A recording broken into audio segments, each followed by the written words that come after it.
Well, howdy. Well, now, ain't that handy? What's that, Paul? Way the road takes a bend in here, runs right by the front door. No, Mr. Clampett, this is your driveway. It goes with the house. Is this thing a high? Oh, yes, indeed. It was built by John Barrymore, one of our finest actors. Pretty fair stonemason, too. Hey, Jed! This here is dandy soil. Fine, Granny. We'll commence plowing tomorrow. But this is Beverly Hills. Dirt is dirt. Yes, I know, but why don't we look around inside, eh?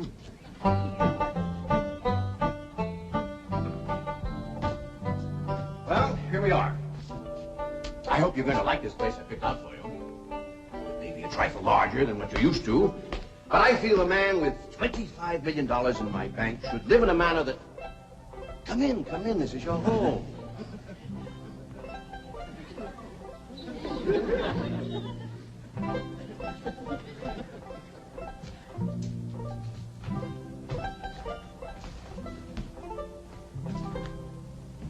As I say, it may be a bit more than you're used to, but I'm sure you'll be comfortable. Now, my secretary will be over right away to help you with the hiring of servants or whatever problems you may have. She's a very efficient girl, Miss Hathaway. Jed? Jed? You and Jethro fetching my stove so I can get some victuals to cooking? You have a beautiful stove. Thank you. Fetch it in, Jed. You scare up some wood, Ellie. No, I mean you have a stove already installed in the kitchen. Where's that? I'll show you. Excuse us. Ellie, you go with Granny. She'll still need you to fetch some wood. Sure, Paul.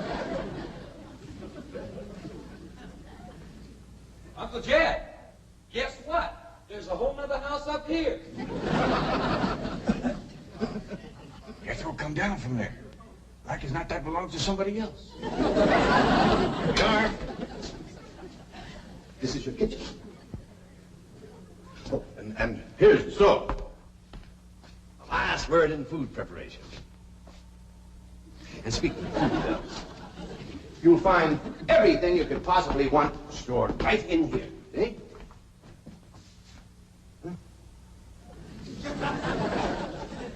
Well, I'll leave you ladies to your culinary delights. Au revoir. Bon appetit. Talks gibberish. You seem to set a great deal of store in this here stove, Granny. Well, we'll see.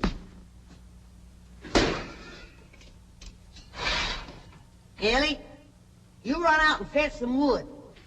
I'll get a fire to going in here and we'll see. Jethro, I hope it's all right for you to be missing school. Oh, sure, Uncle Jed.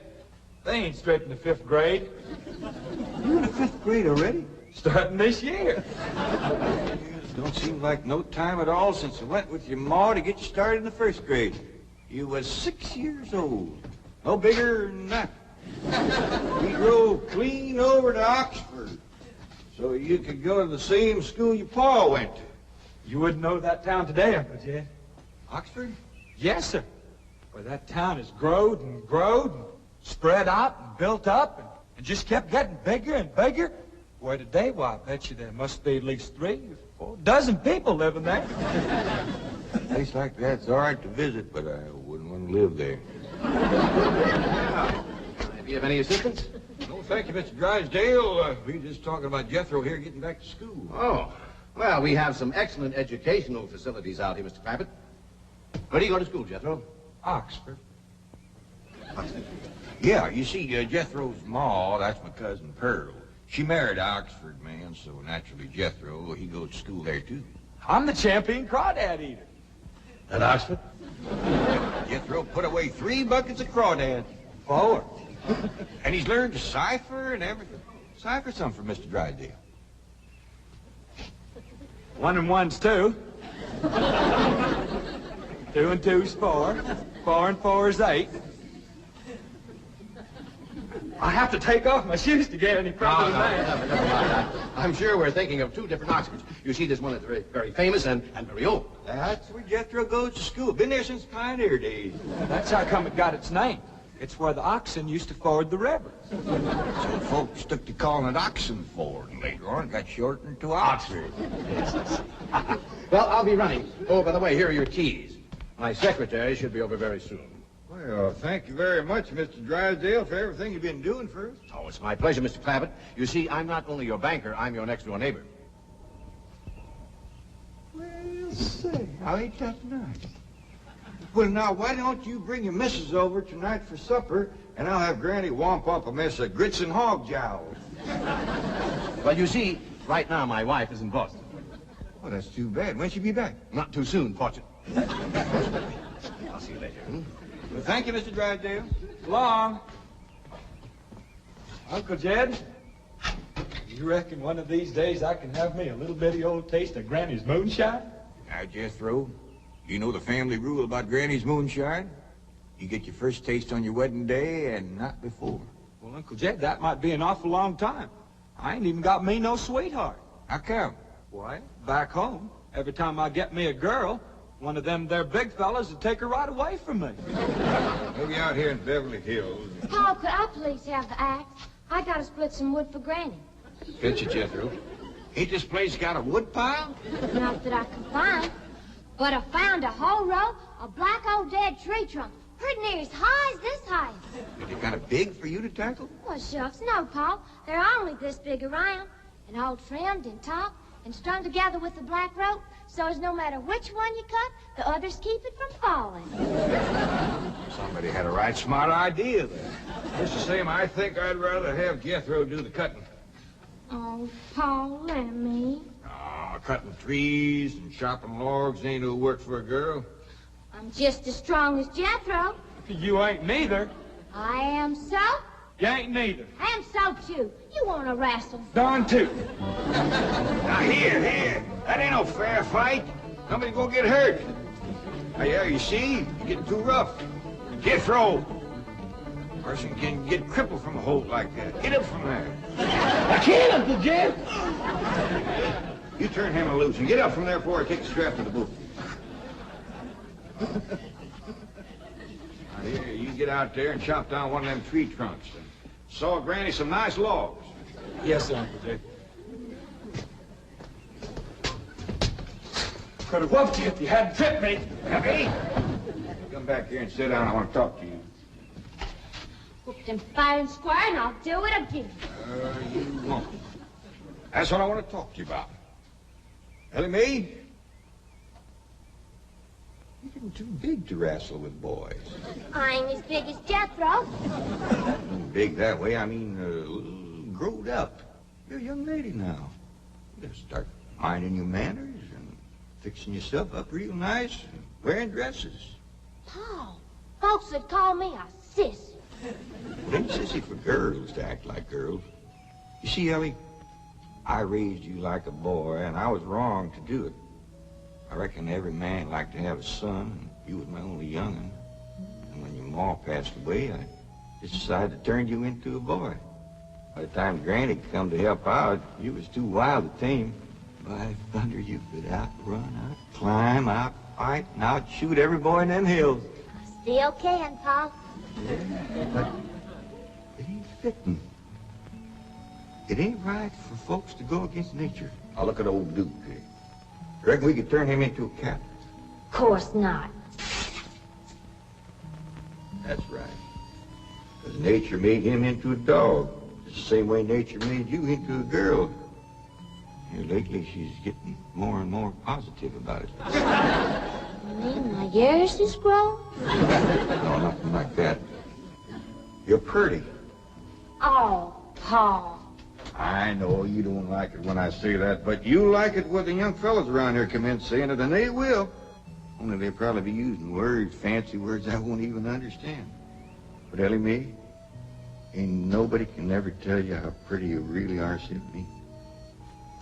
You're the living picture of your mom.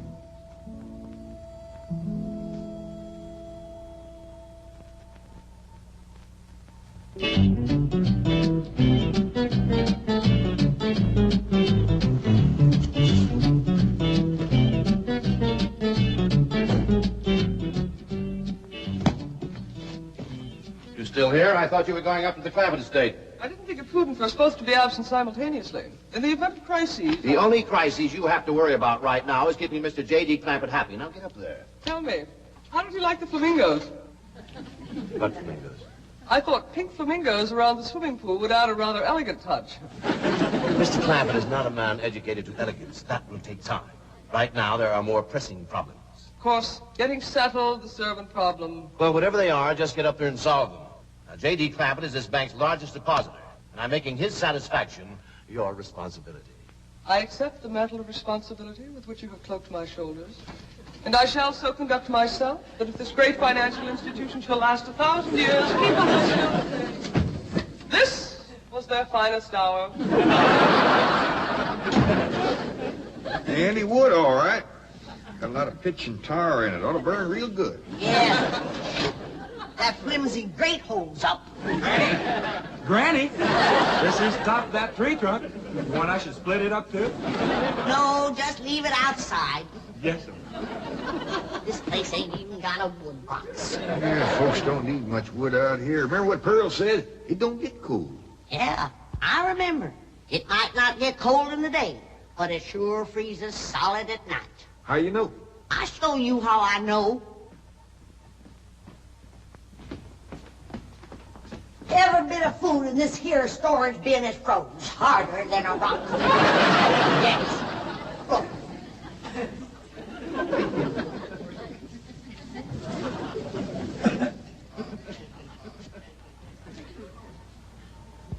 Mighty thin-skinned hog.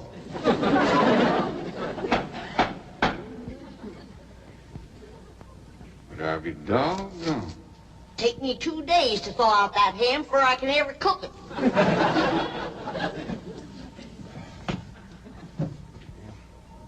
People ought to know better than store food up against the north wall. Tomorrow we'll dig us a root cellar and we put all this stuff in it. Jethro, go on out there and catch us a chicken. Okay, Uncle Jay.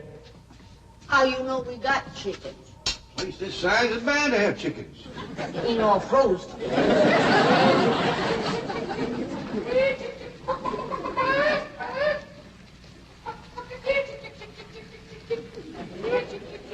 Chick, chick, chick, chick, chick, chick, chick.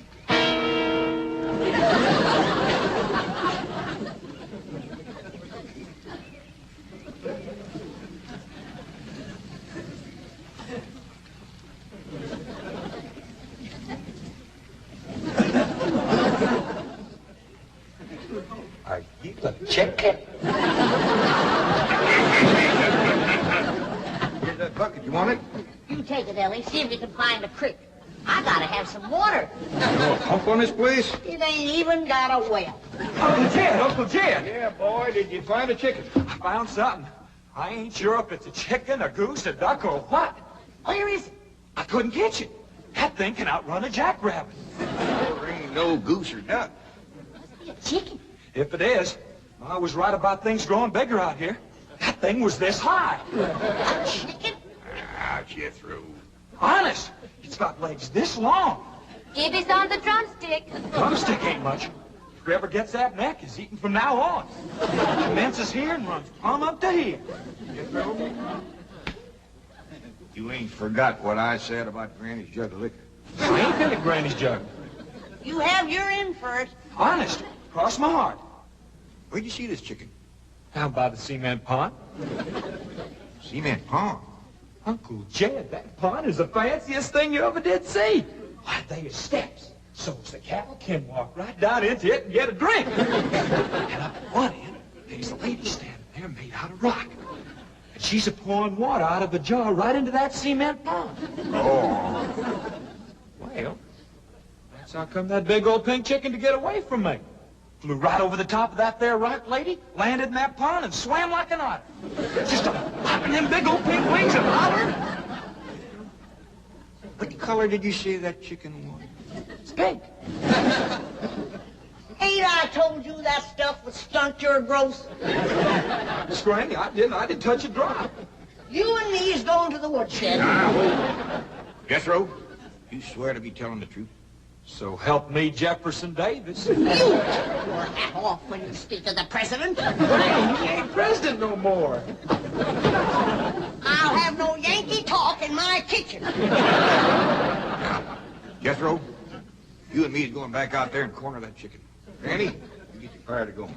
Ellie Mae, you sweep up out front and keep your eyes open for that Miss Hathaway. I'm counting on her to take you in hand and get you in the right kind of clothes. Come on. Hey, chicken.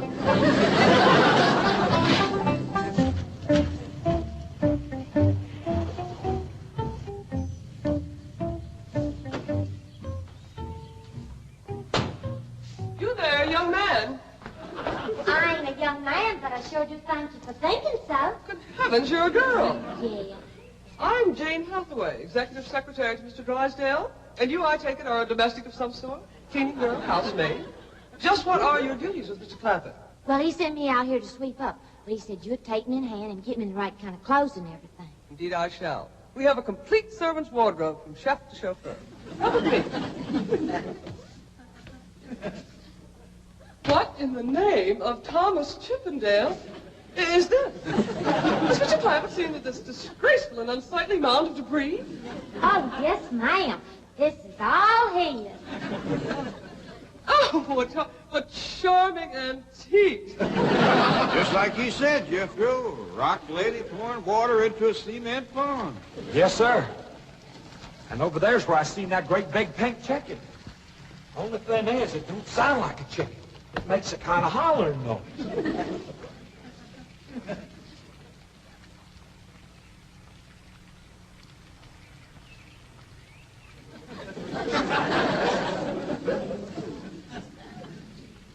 Reckon you'd make a hollering noise, too, if you was to lay an egg like that. Man, oh, man.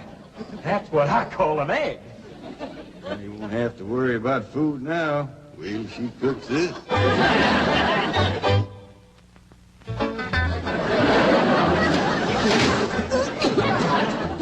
That blame city stove don't draw worth nothing. Granny, look at this egg. What's all the smoke? Stove don't work. Probably just a stuffed-up flue. Ain't got a flue, ain't even got a stovepipe. Here, I'll get the shovel and a hoe and rake it out of there. Here, you keep this egg.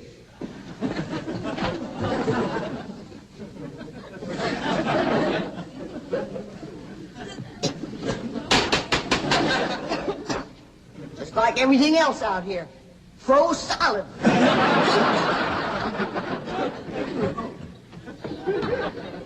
Really, my dear, you look quite charming. Well, I feel like a dead blame fool. Oh. Just a moment. Yes, now I'll be right back. Oh, that was my Pa. I take it he's a gardener. Oh, yes, ma'am. Pa just can't wait to commence gardening. Apparently. However, as though I admire his enthusiasm, I must forbid him access through the main entrance. Now, tell me about the rest of the staff. Is there a chauffeur? A what? Someone who does the driving. Oh, yes, ma'am. That's Jethro. Of course, I don't reckon he can stay around very long. He's got to get back to Oxford and go to school. Oxford? He attends Oxford University? Well, he just calls it school. Pa went to school there, too. Oh, yes. Old school time. Great pride, those Oxford men. Sorry I couldn't stop before. Granny was having trouble in the kitchen. Pa, do I have to wear this here stuff that Miss Hathaway... No, there can be no appeal from Mr. Clampett's orders. Thank you, ma'am. Glad to see you taking a firm hand. Ellie Mae, that's right pretty. Makes you look taller. She's got me walking on pegs. We'll run in and show Granny. And get rid of those old clothes, dear. Granny, I presume, is the cook. Yes, ma'am, but she ain't too happy about it right now. I shall deal with her directly. Now, let's see. Maid, gardener, cook, chauffeur. Oh, I understand Jethro is an Oxford man. You bet he is. I'm quite anxious to meet him. Don't blame you. Fine-looking young feller. Single, too. And he's on the lookout for a girl. Oh. I am only interested in the intellectual rapport which I would naturally have with an Oxford man. I presume you went to Eton as a boy. If I know Jethro, he went to Eton the minute he was born. Yes, of course. I suppose his father matriculated him. I I kind of think maybe it was his ma. Oh, well, no matter. At any rate, he's an Eton man. That he is. Matter of fact, Jethro won the Eton championship. Oh, marvelous. What was he champion of? Eton. Yes, I know. But what was it? Cricket? Oh, no, it was crawdad. I don't think even Jethro'd eat crickets. I was referring to the game of cricket. Kid, where's the axe? I bet you, Granny, you talk to Miss Hathaway. And just why does Cook need an axe? I've hit this with everything I could lay a hand to. I even whomped it with an iron skillet. You are supposed to hit it with a croquet mallet. All right, where is it? I don't think I'll tell you.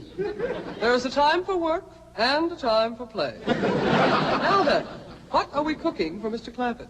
Well, I don't know what you're cooking him. But if he wants any victuals from me, somebody better shoot a possum. Possum? You got a better idea? But of course, a nice big fluffy souffle. All right. You shoot it and you skin it. You don't even know what a souffle is. What kind of a cook are you? I'm a cook with a stove that don't draw, food that's froze solid, chickens that can't be caught, eggs that can't be broke, and a smart alecky city woman telling me my business. That's what kind of a cook I am. Mind your tongue, little woman. I can have your job. You sure can, and the sooner the better. Jethro's coming, and just wait till you see what he's got. Thank heaven. Now I can have an intelligent conversation. Look, Granny, I got that big chicken. I hope it ain't as tough as its egg. That is a flamingo.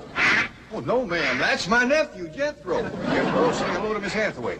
I didn't mind him. This the thing dangest chicken you ever did see. You go to school at Oxford? Yes, ma'am. I'm in the 5th grade. Stop dragging and bring that chicken's neck.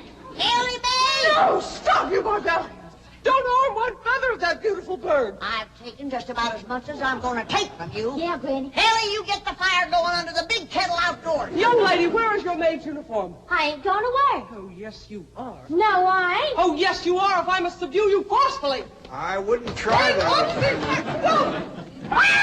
Let go! Tried to tell you. You trust me.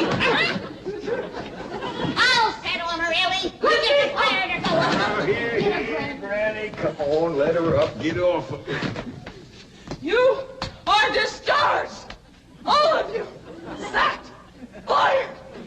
You are the most incompetent, insubordinate, belligerent group of domestics it has ever been my misfortune. Hathaway! Ah, Chief, you're just in time to help me take disciplinary action. You're fired. I've already told them. Not them, you. These people are the Clampetts. Clampett? Yes, that's right. Now go back to the office and pick up your severance pay. You are through. Now, Mr. Drysdale, hold on a spell. I reckon there's been a kind of a misunderstanding. But this little lady's been a right big help to us. Why, she fit in just like one of the family. Matter of fact, her and me is going out hunting. Ain't that right, Miss Hathaway? Yes, indeed. Yeah. Jethro, you can take that pink chicken back out to the cement pond. We're going out and shoot us a nice, big, fluffy souffle.